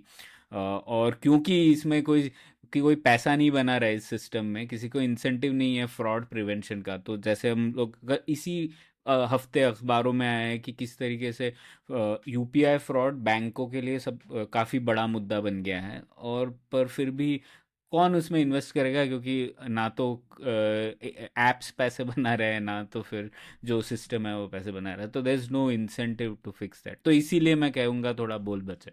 क्या थी? हम्म, हाँ, आई थिंक मैं एग्री करती हूँ, मोटा-मोटा आपने सब पॉइंट्स कवर कर ही लिए हैं। मैं बहुत ज़्यादा कुछ नहीं बता पा रही हूँ क्योंकि मैं यूज़ करती हूँ थोड़ा बहुत जब भी मैं इंडिया आती हूँ, बट प्रीडोमिनेंटली वो ज़्यादा यूज़ नहीं करती हूँ। अरे तुम सिंगापुर में क्यों नहीं यूज़ कर रहे हो? तो हमारे पीएम ने तो अनाउंस भी किया था कि सिंगापुर में यूपीआई है, और आपके पीएम ने, मतलब सिंगापुर के पीएम हाँ, ने भी अनाउंस किया था। तो हाँ, हाँ, भेज सकते हैं। ठीक है, पर मुझे ऐसे ज़रूरत नहीं पड़ी तो अभी मैंने भी ट्राई ओ, नहीं किया है इतना। मतलब हाँ। आप इंडिया भेज सकते हो, आप वहाँ पे नहीं यूज़ हो सकता है यहाँ ना? पे और ऐप्स है तो वो यूज़ कर लेते हैं। तो हम्म। वो भी अभी वो क्या सेम टेक्नोलॉजी पे बेस्ड है कि दूसरे टेक्नोलॉजी पे बेस्ड है मुझे नहीं पता है। पर हम्म। यहाँ पे सिमिलर ऐप्स है ऐसी जो यूज़ कर सकते हैं। जब मैं इंडिया आती हूँ तो उसके लिए यूज़ हो जाता है तो काफ़ी अच्छी बात है कि मतलब ऐसे ज़्यादा कैशलेस ही रहता है। बट मुझे लगता है कि बस वो एक अच्छा डिजिटल पेमेंट्स का एक अच्छा मैकेनिज़्म है। ऐसा नहीं था कि उसके पहले कोई मैकेनिज़म्स नहीं थे। और थोड़ा-सा उसने एंट्री बैरियर लोगों का सिम्प्लीफाई कर दिया कि ज़्यादा कुछ आपको नहीं चाहिए, हर किसी के पास ये मेथड हो सकती है। उस हिसाब से अच्छा है, पर मुझे ऐसा नहीं लगता कि जितना मतलब बढ़ा-चढ़ा के उसको बेचा जाता है, मुझे लगता है उतना नहीं है। ना, ट्रांजैक्शन कॉस्ट तो कम हुए हैं सब जगह पर, तो वो कह सकते हैं हम, छोटे से छोटे ट्रांजैक्शन के लिए तो वो एक फ़ायदा है बस। हाँ। हम्म। हाँ, तो मैं भी उसी लेंस से मैं इस लेंस से नहीं कि मेरे ख्याल से और जगहों पर जो सिस्टम है उसमें और हिंदुस्तान के यूपीआई में मुझे लगता है फर्क है प्रणय। और मुझे लगता है यूपीआई जितने स्केल के लिए सिस्टम बना है इंडिया के लिए उसमें काफी यूनिक है मेरे हिसाब से। पर सौरभ, ब्राज़ील में भी एक ऐसा सिस्टम है जो कि हाँ बहुत अच्छे से चल रहा है। हाँ हाँ, नहीं होगा, पर मैं कह रहा हूँ हुँ। कि यूपीआई का स्केल भी ब्राजील के स्केल से तो बहुत बड़ा होगा ना। तो एक हाँ। ये स्केल वाली तो एक चीज है। और जो एक एकदम माइक्रो ट्रांजैक्शन हो सकता है ब्राजील में भी होगा, मुझे ब्राजील के सिस्टम का पता नहीं है। पर ये है कि बोल बच्चन, मैं भी बोल बच्चन वाली कैटेगरी में लेकिन इसलिए लेके जाऊंगा क्योंकि यूपीआई की हाइप बहुत ज्यादा ऑलरेडी है। तो हुँ। इतनी ज्यादा हाइप है कि मेरे हिसाब से हम उसकी कमजोरियों को नजरअंदाज कर देते हैं उस वजह से, है ना। और हम तो वो ऑलरेडी इतना हाइप्ड है तो फिर उसको अंडररेटेड तो हम बिल्कुल नहीं कह सकते सिस्टम को, क्योंकि हुँ। भाई वो नहीं है, वो ओवररेटेड ही है। उसकी बहुत ज्यादा हाइप है सिस्टम की। अच्छा सिस्टम है, मुझे उस सिस्टम से कोई ऐसे शिकायत नहीं है। जनरली देखो पूरी दुनिया में क्या होता था पहले, जनरली जो डिजिटल पेमेंट्स और ये सब सिस्टम बने ये क्रेडिट इंफ्रास्ट्रक्चर के ऊपर बने। तो उसका एक फायदा भी है कि क्रेडिट आपको मिलता है। यूपीआई में क्रेडिट अब आ रहा है, लेकिन अभी तक नहीं है और इतना आसान भी नहीं है यूपीआई पे क्रेडिट देना, पर यूपीआई पे क्रेडिट आ रहा है। पर अब इसका फायदा भी देख सकते हो, नुकसान भी। एक ये चीज है नुकसान की, हिंदुस्तान में यानी जन जन जन के पास क्रेडिट नहीं है। लेकिन अगर आप वेट करते कि जन जन के पास क्रेडिट आएगा तभी वो डिजिटल होंगे, तो फिर तो बहुत समय लग जाता और नहीं हो पाता। तो हमने डिजिटल पेमेंट का एडवांटेज बिना क्रेडिट रेवोल्यूशन के ले लिया। ठीक है, हुँ। तो ये दोनों चीजें हमने डी लिंक कर दी यूपीआई में। तो ये मुझे लगता है कि एक बहुत बड़ा एडवांटेज है कि सारे हिंदुस्तानी आपस में डिजिटल ट्रांजैक्शन कर सकते हैं। ट्रांजैक्शन कॉस्ट कम हो गया उस वजह से। ऑब्वियसली आप 1 रुपया किसी को दे सकते हो बिना ट्रांजैक्शन कॉस्ट के, ये तो बहुत ही जबरदस्त चीज है। तो एक गरीब कंट्री के लिए, क्योंकि जो क्रेडिट सिस्टम्स भी थे वो सब अमीर कंट्रियों में डेवलप हुए, तो उनकी ट्रांजैक्शन कॉस्ट भी उतनी कम नहीं थी। वीजा, मास्टर कार्ड वगैरह वो एक मिनिमम तो आप 2 रुपए तो किसी को नहीं दे सकते क्योंकि आपकी ट्रांजेक्शन कॉस्ट ही 10 रुपए होगी मिनिमम, राइट। तो आप कैसे किसी को 2 रुपए दोगे, या 10 रुपए भी कैसे दोगे आप? 10 रुपए पे 10 रुपए तो नहीं खर्च कर सकते, हुँ। है ना। तो ये एक मेरे को लगता है यूपीआई का बहुत बड़ा एडवांटेज है। जस्ट दैट इसको शायद हम बेहतर तरह से कर सकते थे। मोनोपोली बनाने की जरूरत नहीं थी। ट्रांजेक्शन कॉस्ट को जीरो रखने की जरूरत तो नहीं थी, कम रख सकते थे। जीरो करने की, तो अगर ये नहीं करते तो सिस्टम और बेटर हो सकता है। और अगेन ओवर हाइप्ड है तो अब उस पे बेटर करने की क्या जरूरत है जब इतना हाइप ऑलरेडी है। तो ये सेंस में मैं बोलूंगा कि ये जो है सिस्टम बोल बच्चन की कैटेगरी में है क्योंकि ओवर रेटेड है, पर बहुत अच्छा सिस्टम है, मुझे हाँ। सिस्टम से शिकायत नहीं। मैं जब ट्रांजैक्शन कॉस्ट कह रहा था, मेरा कहने का मतलब ये था कि मतलब कैश के कैश आप दोगे, कैश रखना पड़ता है, आपको एटीएम जाना पड़ता है, वो बिल्कुल अपॉर्चुनिटी कॉस्ट वाली ट्रांजैक्शन कॉस्ट बोल रहा था। मॉनेटरी ट्रांजैक्शन कॉस्ट तो है, वो तो टैक्स पेयर दे रहा है ना। हाँ, वो पर बहुत कम है कंपेयर हम्म, टू। वो सिस्टम बना ही इस तरह से कि वो इवन जो टैक्स पेयर भी दे रहा है वो भी बहुत कम है compare to Visa Mastercard वगैरह। हाँ, पर उसमें ठीक है, फ्रॉड डिटेक्शन भी होता है हाँ कुछ। बिल्कुल, तो वो हम्म, ट्रांजैक्शन कॉस्ट के साथ आपको वैल्यू एडेड बेनिफिट्स भी मिलते हैं। हाँ। तो ये एक उसी तरीके का सिस्टम है कि हमने ये है क्लासिकली सिस्टम, तो हमने सस्ता सिस्टम बनाया है जिसमें थोड़े से फायदे हैं हमारे सिचुएशन के हिसाब से, लेकिन काफी फीचर्स कम हैं। हम्म, ये हाँ। ऐसा नहीं है कि हम जो इसलिए मैं इसको ओवररेटेड बोल रहा हूँ, क्योंकि हम बोलते हैं अरे उनसे भी अच्छा है, नहीं ऐसा नहीं है। आई हम्म, थिंक सस्ता है, हमारे कॉन्टेक्स्ट के लिए बहुत अच्छा है, लेकिन फीचर्स कम है। इंश्योरेंस नहीं है, आप क्या कहते हैं डिस्प्यूट नहीं रेस कर सकते हो वगैरह वगैरह, तो ये सब तो ये चीजें नहीं है यूपीआई में, तो ये हाँ, दिक्कतें हैं यूपीआई की बिल्कुल। बिल्कुल। हम्म। हम्म, ठीक है। तो मेरी बारी। अब हाँ मैं आप लोगों से पूछता हूँ, इमिग्रेशन मतलब बाहर जाना, भारत से बाहर जाना, इसको ये आप इसको ओवररेटेड समझते हैं, इस फिनोमिनन को अंडररेटेड, बोल बचन, या फिर छुपा रुस्तम, या ये मामला पेचीदा है? मेरे हिसाब से तो अगेन मेरा जो बेंचमार्क है, सब जाना चाहते हैं तो ये तो ओवररेटेड ही है मेरे हिसाब से। तो मुझे लगता है जितने लोगों को शायद नहीं जाना चाहिए वो भी चले जा रहे हैं, तो थोड़ा सा ये ओवररेटेड है मेरे हिसाब से। काफी लोग तो इसकी एडवांटेज उठा लेते हैं, पर मुझे ऐसा लगता है जेन्युइनली, मतलब कि काफी सारे ऐसे लोगों जो कि मतलब इतना ज्यादा जाने को है कि अपनी जान जोखिम में डालकर लोग जा रहे हैं, है ना? मतलब तो मुझे नहीं लगता कि ऐसी बुरी हालत है हिंदुस्तान में कि आपको अपनी जान जोखिम में डाल करके एमिग्रेशन करने की जरूरत पड़ रही है। तो ऐसे बहुत लोग हैं, हजारों हजार लोग हैं जो जान जोखिम के अलावा उससे कम भी अपने सालों साल जाया करके भी बाहर जाते हैं लोग, कि और हम्म, कुछ नहीं कर रहे, सिर्फ इसी रेस में लगे कि किस तरह से बाहर चले जाएं। उस चक्कर में आप जो आपके पास जो अपॉर्चुनिटीज इंडिया में है आप उन पे ध्यान नहीं दे रहे, या फिर आप यूपीएससी एग्जाम की तरह हो गया है, नहीं? हाँ, हाँ। बिल्कुल, बिल्कुल। हम्म, तो ये मुझे लगता है कि आप इतने लायक हो ऑलरेडी कि आपको बाहर जाके भी आपको लगता है आप सक्सेसफुल हो सकते हो, तो फिर थोड़ा-सा देखना चाहिए कि ये अगेन यूपीएससी एग्ज़ाम अच्छा चीज़ है अगर निकल जाए, लेकिन उसके पीछे 10 साल तो नहीं लगाने चाहिए। हम्म। और हम्म, स्टैटिस्टिकली आपका होना बहुत मुश्किल है। हाँ, वो हाँ, ठीक है, पर फिर भी आप ट्राई कर सकते हो, पर हाँ। आप 1-2 साल ट्राई करके आपको समझ में आ जाएगा ना कि आपका क्या हम्म, होने वाला है। अगर नहीं समझ में आ रहा है तो फिर मतलब थोड़ा सोचो ना आप कर क्या रहे हो? हम्म, हम्म। हाँ, मैं एग्री करती हूँ। मुझे लगता है कि ओवररेटेड ये जिस तरह से सौरभ ने समझाया उस एंगल से कि बहुत लोग ऐसे सोचते हैं कि भाई अगर नहीं गए तो कुछ और हो ही नहीं सकता है। उस एंगल से मुझे नहीं लगता है कि ऐसी कोई बात है। आई थिंक वो वाली कभी-कभी मेंटालिटी जो बाहर गए होते हैं लोग, उनमें भी वो दिखाई देती कि अरे हमारा वीज़ा कैंसल हो गया तो हमें इंडिया जाना पड़ेगा वापस, तो जैसे आफ़त ही बनाई कि वापस रह ही नहीं सकते इंडिया में वाली भी एक फीलिंग लोगों में आ जाती है। तो मुझे लगता है कि हुँ, ये थोड़ा ज़्यादा ही मतलब इतना भी हमें इंडिया को कम नहीं आंकना चाहिए कि इंडिया भी अच्छी जगह है और बहुत चीज़ें अच्छी है भारत में भी कि ऐसे सब कुछ लुटा के मतलब सब कुछ छोड़-छाड़ के लोग जिस तरह से भागने की कोशिश करते हैं कि ऐसे पैसे देके या गलत तरीके से जाने की कोशिश करते हैं, तो वो सब तो बिल्कुल गलत है। बाकी अगर आपको अच्छी अपॉर्च्युनिटी मिले तो दुनिया में कहीं भी जाके रहना चाहिए, मुझे मुझे ऐसा लगता है।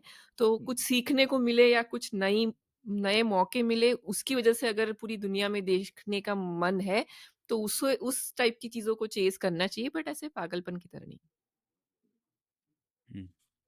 हाँ, मुझे लगता है थोड़ा मामला पेचीदा है। एक क्योंकि अब आप ये इस दृष्टिकोण से देखिए, जैसे हम लोगों ने एक रोटेशनल लेबर मोबिलिटी वाला एपिसोड भी किया था कि आगे जाके दूसरे देशों में भी लेबर कम होने वाला है, तो वो एक मौका है काफ़ी लोगों के लिए। तो जैसे जर्मनी के साथ भी एक भारत ने अभी एक अग्रीमेंट साइन किया है जिसमें उस तरीके की चीज़ है, रोटेशनल लेबर मोबिलिटी की। तो इस तरीके की चीज़ें और भी होंगी, तो वो काफ़ी लोगों के लिए एक फ़ायदेमंद चीज़ हो सकती है। लेकिन ओवरऑल जैसे अभी मैं संजय बारू जी की किताब पढ़ रहा हूँ, उनके साथ भी हम लोग पुलियाबाजी करेंगे, तो उसमें वो कह रहे हैं कि किस तरीके से पिछले एक दशक में काफ़ी हाई नेटवर्थ इंडिविजुअल्स भी बाहर जा रहे हैं भारत से। तो उस तरीके से तो ये एक थोड़ा नेगेटिव चीज़ ही है, और लोगों को लग रहा है। तो पर वही है, उसको सॉल्व करना ऐसा नहीं कि आप बंद कर दो, जेन्युइन कारण है जिसकी वजह से लोगों को बाहर जाना पड़ रहा है। तो उस तरीके से एमिग्रेशन है, हो रहा है काफ़ी। तो और तो इसे कह सकते हैं कि भारत के लिए ओवरऑल इसके अब इस स्टेज में जहाँ पर हम आ गए हैं उसके थोड़े शायद नेगेटिव कॉन्सिक्वेंसेस होंगे। अभी तक तो चीज़ पॉजिटिव साइड पे थी, फ़ायदा ही हो रहा था, नेटवर्क्स बन रहे थे वगैरह वगैरह। लेकिन अब जब हम लोग इस स्थिति में हैं, इसके बाद उसके थोड़ा सा नेगेटिव कॉन्सिक्वेंसेस ज़्यादा होंगे पॉजिटिव से। तो इस दृष्टिकोण से मैं देखूंगा। ख्याति, अब आपकी बारी। अच्छा, एक और, अच्छा ठीक है, तो वर्क फ्रॉम ऑफिस, हम्म हाँ, हाँ आजकल ठीक है। सब लोग वर्क फ्रॉम होम करने लगे हैं। क्या हाँ ऑफिस से काफी लोग काम करते करने हैं। की कोई वैल्यू है कि नहीं है, ओवर अरे नहीं, हाइप्ड है? हम तो ऑफिस में ही काम करते हैं। हम भाई क्या कहते हैं, लोहा लक्कड़ बनाने वाले लोग हैं, तो हमारे लिए हमारे लिए दूर से लोहा लक्कड़ करना मुश्किल है। हम्म, तो ये सब हम तो ऑफिस में करते हैं काम। और मुझे बहुत अच्छा भी लगता है, पर सब नहीं करते हैं बाय द वे। कुछ लोग हैं जो कि फॉर जेन्युइन रीजन, सेल्स वाले हो गए वगैरह, मतलब अब जो आप जिस सिटी में हैं वहीं पे रहते हैं और आप वहाँ पे घर से भी काम कर रहे हैं। तो आई थिंक डिजिटल टूल्स काफी अच्छे हो गए हैं, तो हमेशा जरूरत नहीं लगती है आने की ऑफिस। पर मुझे लगता है कि वर्क फ्रॉम ऑफिस आज की डेट में मैं बोलूंगा कि अंडररेटेड है। हम्म, तो ये अगर आप कर सकते हैं तो ये बहुत पावरफुल है। लेकिन लेकिन हाँ, लेकिन अगर आपकी कंपनी ऐसी है जो कि मैनेज कर लेती है डिजिटल, तो उसके भी एडवांटेजेस हैं। तो बट जनरली मैं बोलूंगा आज की डेट में, क्योंकि बहुत लोग दूर से ही करना चाहते हैं काम, तो मैं आज की डेट में तो मैं डेफिनेटली बोलूंगा कि वर्क फ्रॉम ऑफिस अंडररेटेड हो गया। छुपा रुस्तम। हम्म। हाँ, मुझे तो लगता है छुपा रुस्तम है बिल्कुल, क्योंकि स्पेशली अब मैं मेरे काम की बात करता हूँ, थिंक टैंक या इस क्षेत्र में एक दूसरे से बातें करना, समझना, एक दूसरे के पर्सपेक्टिव समझना बहुत ज़रूरी है। और ये ऑनलाइन नहीं हो सकता। ऑनलाइन जो मीटिंग हो जाती हैं वो सिर्फ एक पर्पस और एक चीज़ को सॉल्व करने के लिए होती है। तो वो जो मतलब सेरेंडिपिटी होती है वो होता नहीं है, आप बात नहीं कर पाते। तो मुझे लगता है ठीक है, 5 दिन शायद ऑफिस आना, 5 या 6 दिन ऑफिस आना ज़रूरी ना हो, एक दिन वर्क फ्रॉम होम हो सकता है। तो पर एटलीस्ट 4 दिन एक हफ्ते में आना मुझे तो लगता है बहुत ज़रूरी है। और स्पेशली और ज़रूरी है उन लोगों के लिए जो अपना करियर बस शुरू कर रहे हैं, क्योंकि उनको फिर और लोगों से बात कर मतलब आप कैसे जब आप स्टार्ट करते हो करियर तो आप मेंटर्स की खोज में होते हो कि आप समझते हो कैसे दूसरे लोग बिहेव कर रहे हैं, किस तरीके का प्रोफेशनल सेटअप हो रहा है। वो ऑनलाइन तो सीख पाना बहुत मुश्किल है। तो मुझे लगता है बहुत ज़रूरी है। और ये अभी तो छुपा रुस्तम है। ये ख्याति, आपको क्या लगता है? मैं कॉम्प्लिकेटेड और अंडररेटेड के बीच में हूँ। कॉम्प्लिकेटेड इसलिए मैं बोलूँगी क्योंकि मैंने अपनी बहुत लंबा करियर, जब मैं ऑफ़िस भी जाती थी तो मेरी टीम मेरे साथ नहीं होती थी। ऐसे तो मैं ऑफ़िस जा रही हूँ पर मेरी टीम कोई दूसरे देश में है या कोई दूसरे शहर में है, ऐसा बहुत बार हुआ है। और मेरी बहुत अच्छी वर्किंग रिलेशनशिप्स ऐसे लोगों के साथ मिली हुई है जिनको मैं आज तक नहीं मिली हूँ। तो मुझे लगता है कि ऐसी रिलेशनशिप्स बन सकती है। हालाँकि फिर भी मैं ऑफ़िस जाना पसंद करती हूँ। अभी तो मैं नहीं जाती हूँ कोई ऑफ़िस, बट फिर भी अगर मेरे पास ऑप्शन होता है तो मैं वो ऑफ़िस से काम करने वाले लोगों में से हूँ। क्योंकि मुझे लगता है कि एक स्ट्रक्चर प्रोवाइड करता है ऑफ़िस, और दूसरे लोगों से इंटरैक्शन की जगह प्रोवाइड करता है, भले ही वो आपके प्रोजेक्ट में हो या ना हो। तो आपको सिर्फ़ अपने प्रोजेक्ट के बाहर भी क्या हो रहा है, वो सब चीज़ें भी समझ में आती है, वरना आप एक एकदम ही छोटी-सी 4 लोगों की दुनिया में अटक के रह जाते हो। और आई थिंक आपका एक मोटिवेशन लेवल भी रहता है और एक स्ट्रक्चर भी रहता है। मुझे लगता है कि घर पे जब मैं काम करती हूँ, तो मैं पहले ऐसे बहुत सोचती थी कि मैं बहुत ज़्यादा प्रोडक्टिव हूँ, क्योंकि मैं पूरे दिन काम करती रहती थी, मैं ब्रेक्स ही नहीं लेती थी। पर एक्चुअली अगर देखा जाए तो शायद हम इतने भी प्रोडक्टिव नहीं होते, हम ऐसे थोड़ा-सा कूप्ड अप हो जाते हैं और उसमें से बाहर निकल नहीं पाते, जो शायद एक्चुअली ऑफिस एनवायरनमेंट में आप एक टाइम टू टाइम के सेट में बाकी के साथ लोगों के साथ खाना खाने भी चले जाते हो, एक अच्छे ब्रेक्स लेते हो, तो आपकी सेहत के लिए भी अच्छा है और क्योंकि एक प्रेशर होता है तो आप इतने ही टाइम में आप काम फिनिश भी कर लेते हो कैसे भी, जो आप क्योंकि घर में आपके पास ज़्यादा टाइम है तो आप और कंप्यूटर के सामने बैठ के ही उसको ज़ाया करते हो तो हम्म, तो हाँ, तो वैसे अच्छा है मतलब जिनके लिए, पर हाँ अंडररेटेड ज़्यादा है। हाँ। वैसे भाई हमारे पास पुलियाबाजी है, एग्जाम्पल फुली रिमोट हाँ डिजिटल वर्क, ठीक है। हाँ ये हाँ। पुलियाबाजी का तो कोई ऑफिस नहीं है, और हम तीनों के अलावा और भी टीम में मेंबर हैं, और हम तो कभी मिलते नहीं है, लेकिन काम तो होता है।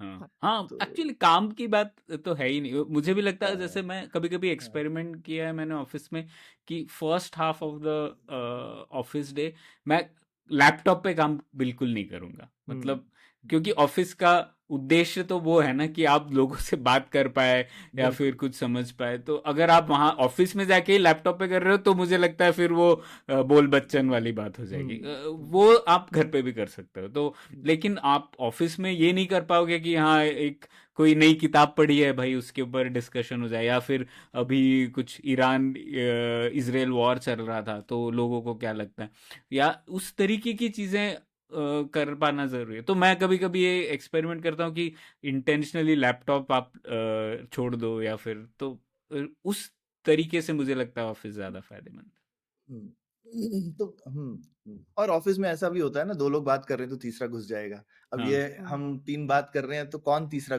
चौथा घुस सकता है ऐसे ना, तो ये चीज बहुत मुश्किल है एक। लेकिन ये है कि डिजिटल मीडियम है, तो इस चीज को अभी हजारों लोग सुनेंगे तो वो कभी कभी हमको लिखते हैं, तो एक अलग तरीके की सेरेंडिपिटी। तो मैं maybe I should also change my opinion to it's complicated, I think दोनों तरह से कर सकते हैं, चलो। ऑल्दो हमारे पर्टिकुलर काम में हम नहीं कर पा रहे हैं, लेकिन मेरे हिसाब से एग्जाम्पल्स हैं दोनों साइड के। हम्म, फायदे भी हैं, नुकसान भी हैं। आई थिंक ये इस पे भी डिपेंड करता है कि आप इसको किस तरह से हम्म, लेवरेज कर रहे हो डिजिटल वाली दुनिया को। हम्म, ठीक है, हम्म, और एक। ठीक है। एक चलिए आखिरी, हाँ। तो क्या पकड़ा जाए आखिरी, डेमोग्राफिक डिविडेंड। हम्म, ठीक है, इसकी हम्म, बहुत बात होती है हिंदुस्तान में हम्म, खासकर। मेरे हिसाब से तो ओवररेटेड है, मैंने पहले भी ओवररेटेड है बोल दिया। डेमोग्राफिक डिविडेंड, क्यों? हाँ, तो सिर्फ मुझे नहीं लगता कि सिर्फ लोगों के हो जाने से, मतलब अगर ऐसे होता तो हमारा जीडीपी बहुत पहले ही बढ़ चुका होता था, लेकिन मतलब लोगों को कुछ और उसमें से हमें उनको प्रोडक्टिव बनाने के लिए बहुत कुछ चीज़ें चाहिए होती है, तो सिर्फ लोगों का हो जाना इज़ नॉट सफिशिएंट, ऐसा मुझे लगता है। इसलिए और उस इस पे हमने बहुत हाइप लगा ली, हम हमें बहुत दो पिछले 2 शतक नहीं 2 दशक से हम ऐसे ही बोलते रहे कि अरे हम इतने सारे लोग हैं तो ऑब्वियसली हमारा जी, मतलब ये कोई आर्ग्यूमेंट नहीं है। मुझे लगता है ये कहानी बहुत बेच दी गई है अभी ज़्यादा। क्या बोलते हो हम्म। प्रणय? हाँ, नहीं इसमें मुझे लगता है कि ये थोड़ा अंडररेटेड है अभी भी। हम्म, क्योंकि अभी फैक्ट तो यही है कि क्योंकि जब लोग अपने यूथ में रहते हैं तो अलग अलग एक्सपेरिमेंट करते हैं, कोशिश करते हैं, कई बार नई चीज़ें ट्राई करेंगे, फेल होंगे वगैरह वगैरह। तो उस दृष्टिकोण से हम लोग भारत को फायदा हो ही रहा है उसका। हम लोग जो ग्रोथ हो रही है वो डिस्पाइट गवर्नमेंट जो कर रही है और जो करते आ रही है उसकी वजह से। तो मतलब तो वो फायदा हो ही रहा है। अब हाँ, सरकार के दृष्टिकोण से देखें तो हाँ, अगर सरकार अपनी चीजें करेगी तभी और ग्रोथ होगी, क्योंकि कई सारे रोड़े हैं लोगों के सामने, लोग उसको घराशायी करके आगे बढ़ रहे हैं तो उसका फायदा हो रहा है। लेकिन हाँ, पर मैं ये भी नहीं कहूँगा, डेमोग्राफिक डिजास्टर से मेरी असहमति ज़्यादा है डेमोग्राफिक डिविडेंड से सहमति की जगह पे। नहीं नहीं तो लोग दूसरी ओर चले जाते हैं कि डेमोग्राफी ज़्यादा लोग है इसीलिए प्रॉब्लम है। हम लोगों ने टोक्यो पे इतना अच्छा एपिसोड भी किया था यार, 4 करोड़ का शहर बन सकता है, पर हम लोग सोच ही नहीं पा रहे उस बारे में। हम लोगों की सोच इतनी संकीर्ण हो गई है कि लोग तो इसीलिए मैं कहूँगा, क्योंकि मैंने अंडररेटेड इसलिए कहा क्योंकि ज़्यादातर लोगों को लगता है डेमोग्राफी इज़ डिज़ास्टर, अभी भी लोगों को लगता है। ज़्यादा लोग हैं, लोग वही प्रॉब्लम है, पॉपुलेशन ज़्यादा है। तो उस दृष्टिकोण से मुझे लगता है कि लोग गलत सोचते हैं। और लोगों के होने से ही लोग होना ही भारत की शक्ति है आज की। हम अब इवन टेक्नोलॉजी में देख लो कि टेक्नोलॉजी में भारत क्या बोल सकता है कि जिस वजह से वो एक इम्पोर्टेंट प्लेयर बन सकता है, वो टैलेंट ही है और कुछ भी नहीं है अभी। तो उसको भी अगर हम लोग बोलेंगे कि नहीं ये टैलेंट प्रॉब्लम है, तो फिर हम लोग कहीं नहीं रह जाएंगे। तो और नहीं, हम देखिए। टैलेंट को प्रॉब्लम नहीं बोल रहे हैं, मतलब हम कह रहे हैं कि डेमोग्राफिक डिविडेंड, हम ये नहीं कह रहे कि टैलेंट पे सवाल नहीं था। तो जरूरी नहीं कि जो भी डेमोग्राफी है वो सारी टैलेंटेड है, राइट? बहुत बड़ी डेमोग्राफी है जो नहीं भी है टैलेंटेड। हम्म, इसलिए सवाल है कि अगर ये इसका एक बड़ा हिस्सा होना चाहिए था, जो वो टैलेंट पूल में होना चाहिए था, और शायद वो उस पूल में होना चाहिए था जिसको और काम की अपॉर्चुनिटीज भी मिले, तो हम वो काम भी नहीं बना पाए लोगों के लिए। ऐसा है हमारी सिचुएशन अभी। हाँ, तो उसमें प्रॉब्लम सरकार की पॉलिसी का है ना, जिसमें लोगों का डेमोग्राफी का मैं क्या लोगों को हिस्सा है। नहीं कुछ बोल रही हूँ, मैं हाँ। कह रही हूँ कि भाई बस ये कह देना कि भाई ये डेमोग्राफी कॉन्सेप्ट जो है है वो तो कह रही है कॉन्सेप्ट ओवररेटेड है, हाँ हम्म, इससे कुछ हो जाएगा टाइप से। हाँ, हम्म, लोगों को मैं कुछ नहीं कह रही हूँ। हम्म, हम्म, ठीक है। हम्म। मेरे हिसाब से आई मीन अगेन, खासकर अब क्योंकि तुम दोनों की बात सुन ली, तो मेरे हिसाब से ये पेचीदा मामला है। क्योंकि सही आंसर है। हाँ, क्योंकि और तो मैं ख्याति ये मैं इस बात से लेकिन एग्री नहीं करता कि ये कुछ लोग हैं जो इसके कायल हैं मेरे ख्याल से, पर जनरली मुझे लगता है अभी भी हिंदुस्तान में माहौल यही है कि डेमोग्राफी प्रॉब्लम है, ना कि डिविडेंड है। हो तो लोगों को सही हो लगता नहीं है सकता है। कि लोग ज्यादा हैं। मुझे ऐसा लगता है मतलब अखबारों में आप पढ़ लेंगे, और हम शायद ऐसे लोगों को ज्यादा पढ़ते हैं जो कि ये चीजें बोलते हैं, लेकिन मुझे लगता है कि साधारण पब्लिक में जनरली अभी भी लोगों को लगता है कि लोग होना दिक्कत है। अभी हाल फिलहाल तक अभी भी लोग ऐसे बोलते रहते हैं ना, अरे 3 बच्चे हो जाए तो राशन बंद कर देना चाहिए वगैरह, राइट? इस तरीके हाँ के तो आते रहते हैं स्टेटमेंट, पॉलिटिशियंस को भी लगता है ऐसा होना चाहिए। तो ये अभी भी बहुत कॉमन थॉट प्रोसेस है। तो मुझे लगता है कि ये ओवररेटेड तो नहीं है एज ए सोसाइटी अभी तक, तो इसके लिए ये पर ये सिर्फ डेमोग्राफी चेंज हो जाने से चीज हो जाएगी, मैं उसमें तुमसे अग्री भी करता हूँ कि भाई अगर वो लोग टैलेंटेड नहीं है तो फिर तो दिक्कत है ना। तो अगर वो लोग जो आ रहे हैं वो पढ़े लिखे नहीं हैं और वो कंट्रीब्यूट नहीं कर सकते प्रॉपरली, तो कभी कभी मुझे लगता है कि वो दिक्कत भी हो सकती है। बहुत सारे अगर आपके पास अनएम्प्लॉयड यंग लड़के हैं सोसाइटी में, आपका जेंडर बैलेंस ठीक नहीं है क्योंकि आप लड़कियों को बचपन में ही मार दे रहे हो, तो फिर तो ये तो बहुत ही गड़बड़ मतलब विस्फोटक सिचुएशन बन सकती है सोसाइटी में। तो वो भी सच है एक मेरे हिसाब से। तो मुझे इसीलिए लगता है ये कॉम्प्लिकेटेड है, क्योंकि ये डिपेंड करता है कि सोसाइटी एजुकेटेड कितनी है, औरतों के खिलाफ ज्यादती कितनी कम कर रही है। ये दोनों चीजें जरूरी है डेमोग्राफिक डिविडेंड सही में डिविडेंड बनने के लिए। इंटरेस्टिंग। ओवर पॉपुलेशन अगर मैं कहता इसको, तो आप क्या क्या कहते फिर? तो वो तो मैं कॉन्सेप्ट से बिल्कुल ही डिसएग्री करता हूँ, पर हाँ, मैं बोलता है कि वो ओवररेटेड कॉन्सेप्ट है ना, क्योंकि वो सब लोग मानते ही हैं उसको, तो वो उसको मैं सीधे बोलता कि ये ओवररेटेड कॉन्सेप्ट हाँ, है, क्या अगर थी ओवर आप? पॉपुलेशन होता ओवर पॉपुलेशन पता नहीं, ऐसे कुछ अभी इतना सोचा नहीं है मैंने इसके बारे में। अरे ऐसे कैसे? तो। ये ओपिनियन तो देनी है, उसके लिए सोचना थोड़ी पड़ता हाँ। है। अ, हाँ, मतलब अभी तो हमारी नहीं, आई विल नॉट से इट इज़ अ प्रॉब्लम। सो हाँ, क्योंकि हम उसे कंट्रोल में ले आए हैं। एक पॉइंट पे था जब हमारा देश तो फिर यानी बहुत तुम ही मानती थी कि प्रॉब्लम है, कंट्रोल में लाना जरूरी था।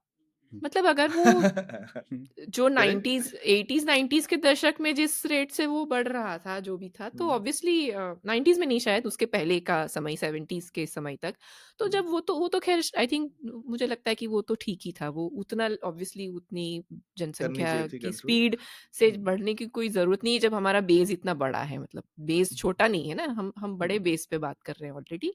तो ठीक है, मुझे उस बात से अब तो हमारा कंट्रोल में ही है, जो कंट्रोल अभी तो क्या कहते हैं, नीचे गिरने वाला है। जी, तो तो आई थिंक मुझे ठीक ही है। लगता है कि ये सारी जितनी भी कंट्रीज ने अपनी पॉपुलेशन के ऊपर में हस्तक्षेप किए हैं, वो रिग्रेट ही करेंगी ओवर टाइम। तो जो नहीं किए हैं जिन्होंने, वही रिग्रेट कर रहे हैं। तो जब क्रैश होता है पॉपुलेशन का, तो अब जैसे हम डिस्कस कर रहे थे, जापान की एवरेज एज अभी मीडियन एज 50 साल है। तो आप, जबकि शायद जापान ने कभी एनकरेज नहीं किया कि पॉपुलेशन कंट्रोल करना चाहिए, वहां नेचुरली हो गया। तो ये तो कुछ चीजें तो नेचुरली भी होती हैं, पर हम जो हैं गधे हैं जो कि कर रहे थे खुद से। तो लोग अमीर होके करते हैं अपने आप से, ठीक है, पर आप प्रोपोगंडा करके गरीब लेवल पे भी आप कर दो, तो ये मेरे ख्याल से बहुत दिक्कत है। आई डोंट थिंक कि पॉपुलेशन, ये लोग उल्टी सोच है। अमीर लोग अफोर्ड कर सकते हैं कि पॉपुलेशन कम हो जाए, गरीब लोगों को तो बिल्कुल नहीं करनी चाहिए, ठीक है। तो फिर तो हमारी संख्या ही स्ट्रेंथ बनती है। मेरे ख्याल से गरीब होके कम हो जाना तो और भी डिजास्टर्स है, फिर तो गए काम से ना। ऐसा थोड़ी, लोग सोचते हैं गरीब होके हम कम होके अमीर हो जाएंगे, ऐसा नहीं होने वाला है, ठीक है।